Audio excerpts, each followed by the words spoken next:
students, myself Pinky Singh, Assistant Professor of IMS Law College, Noida. And today I will discuss with you a very important subject in law courses, that is the professional ethics, accountancy of lawyers and bar bench relationship.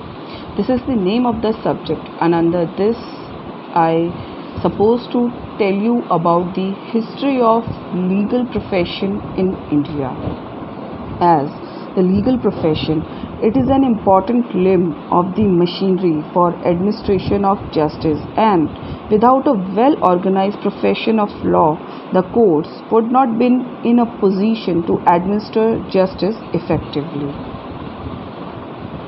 Now, in legal profession, what is the very important thing? Important is the ethics.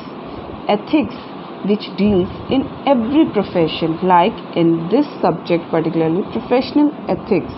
And what is the meaning of this ethics? This particular word ethics is derived from the Greek word ethos. Ethos means character, and the Latin words mores. Mores means custom, and together they combine to define how individuals choose to interact with one another.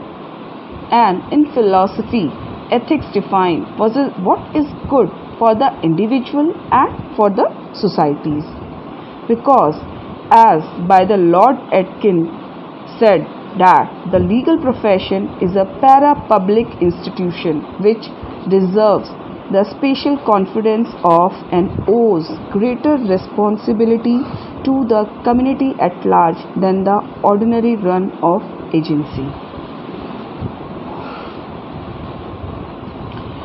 The fundamental of this legal ethics or ethics of the legal profession to secure a spirit of friendly cooperation between bench and bar in the promotion of highest standard of justice, to establish honorable and fair dealings of the counsel with his client's opponent and witness, to establish a spirit of brotherhood with the bar. Lawyers are the key functionaries assisting the judges in the administration of justice, and a well-organized system of judicial administration postulates a properly equipped and efficient bar. And we will divide the development of legal profession of India in four heads. We can say that first era is the legal profession in ancient India. Second is the legal profession in medieval India, and third is the legal profession in British India, and last is the legal profession in India after the independence. So first one, legal profession in ancient India.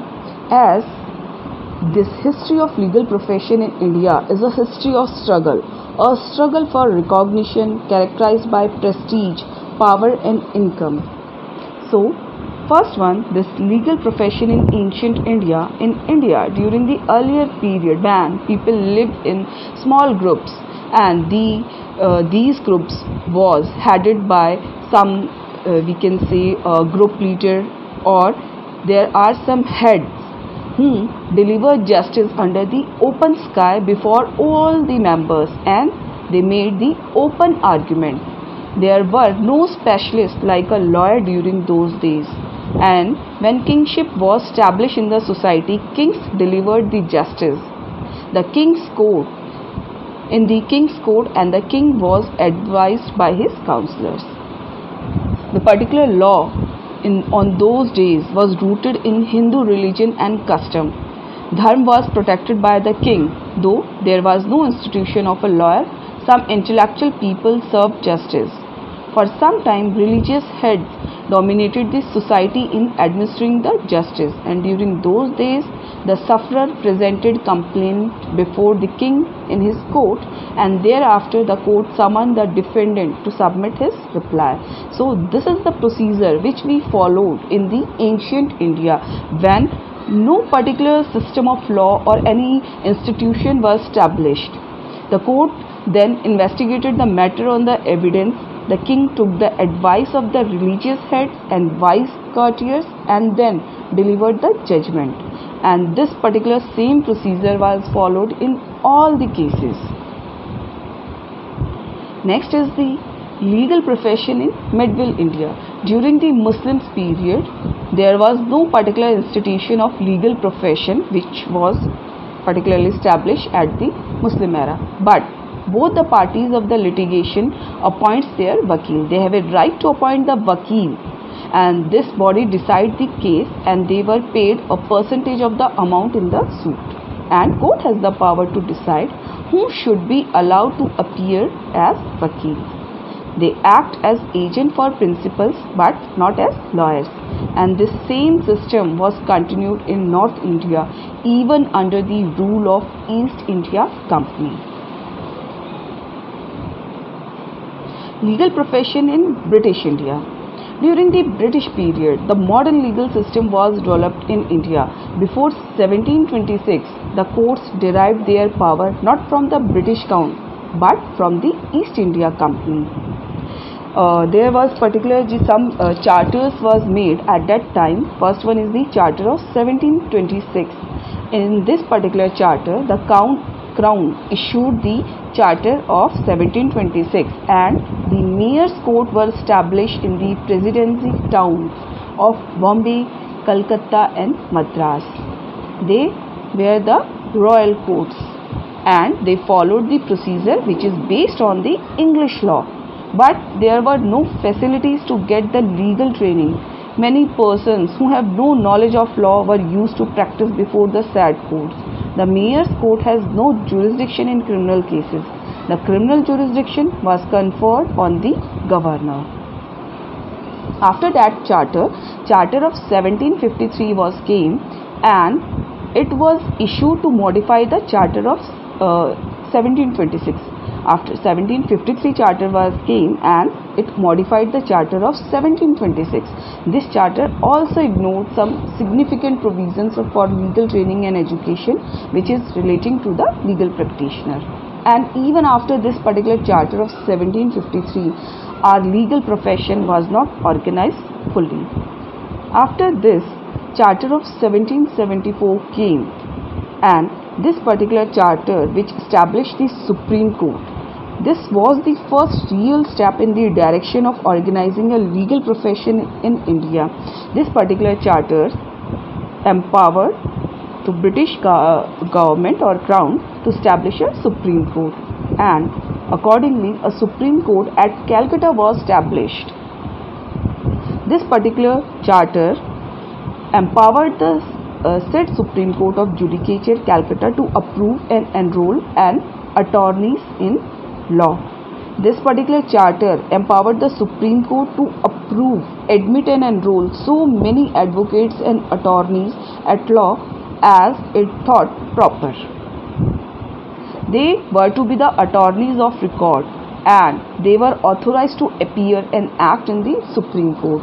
And this particular Supreme Court had the power to remove any advocate or any attorneys on reasonable clause. Indian legal practitioners were not allowed to appear or enter the Supreme Court. At that particular time, advocate means only the British and Irish barristers and members of the Faculty of Advocates in Scotland. The term attorney applied to the British attorneys or solicitors. However, only Englishmen and no Indian had the right to appear before the court. After that, the Bengal Regulation Act of 1793 appeared. This particular act permitted and qualified the Hindu and Muslim persons only to enroll as pleaders, and the Bengal Regulation 12 of 1833 allowed all the qualified persons of any nationality or religion to enroll as a pleader of the Sardar Diwani Adalat. After that, Indian High Court Act 1861 this came. This particular High Court created in place of the Supreme Courts and Sardar Adalats, and they were authorized to approve, admit and enroll advocates, vakils and attorneys. They were entitled to appear for the suitors of the High Court and to plead or act according to rules made by the High Court or directions issued by it. The criminal courts were organized by the Criminal Procedure Code 1898.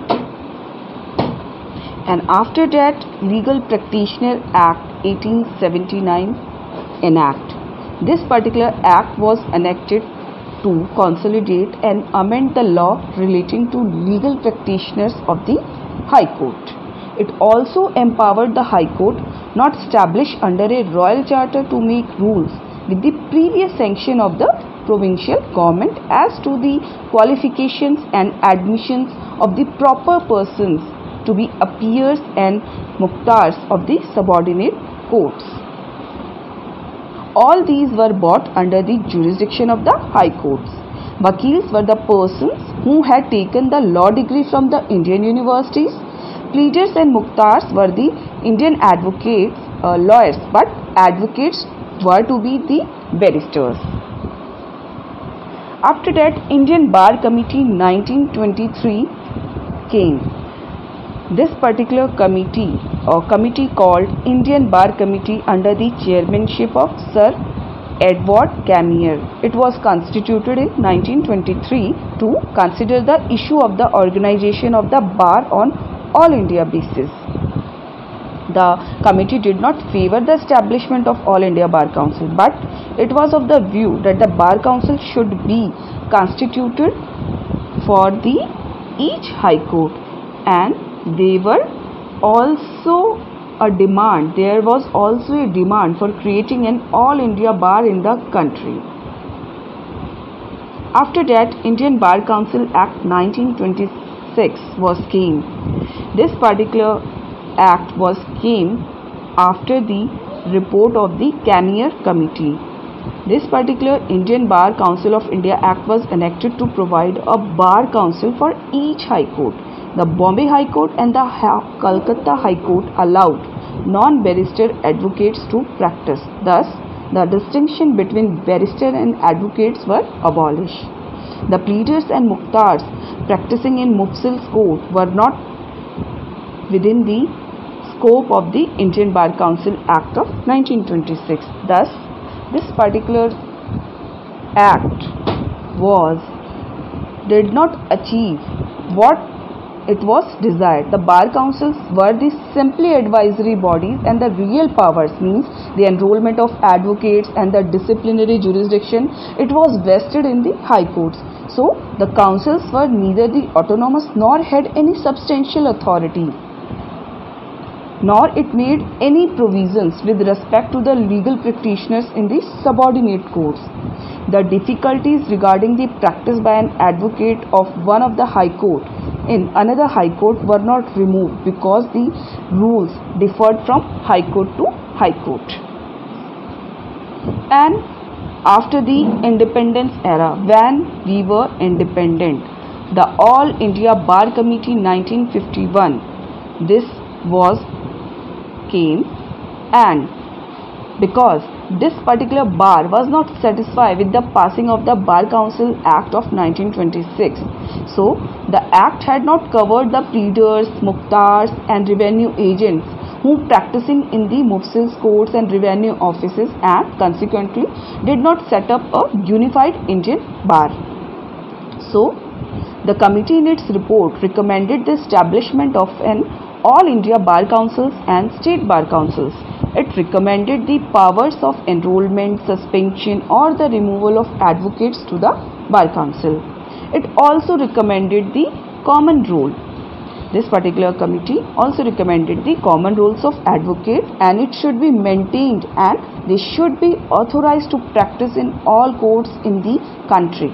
It further recommended that there should be no further recruitment of non-graduated pleaders or muktars. The committee recommended the creation of All India Bar Council with the common role of all advocates, and also the bar councils for states with larger autonomy. But it did not feel the need for a separate bar council for the Supreme Court. And these particular similar recommendations were made by the 5th Law Commission of India in its 40th report.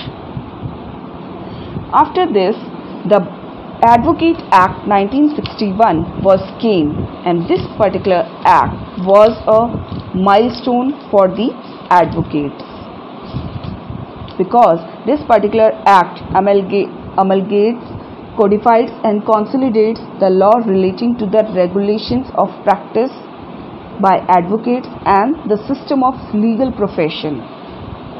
This particular act extends to the whole of India. The act has been in force in entire India, and it brought the revolutionary changes in the legal profession in India. It was set out to achieve the utility and the dignity of the profession of law on an all India basis. And the particular preamble of this particular act says that the act amends as well as consolidates the law relating to legal practitioners. This particular Advocate Act of 1961 repeals the Indian Bar Council Act of 1961 and all other laws on the subject. The Advocate Act 61 provides for an autonomous bar council in each state and all India Bar Council, consisting mainly of the representative of the state bar councils. This particular Advocate Act of 1961 amended many times to bring changes with the changing times and to solve the practical problems. So consequently, here we can say that this particular Advocate Act is a comprehensive legislation standardizing all the provisions for the benefit of legal practitioners, and the fundamental highlight of the Act is conferring the Bar Council of India as the highest legalized authority to control the legal vocation. The Act maintains the proficient standard by legal practitioners all over the country. And in the end, here I conclude my discussion on the history of legal profession in India. I hope this topic is clear to all of you. Thank you.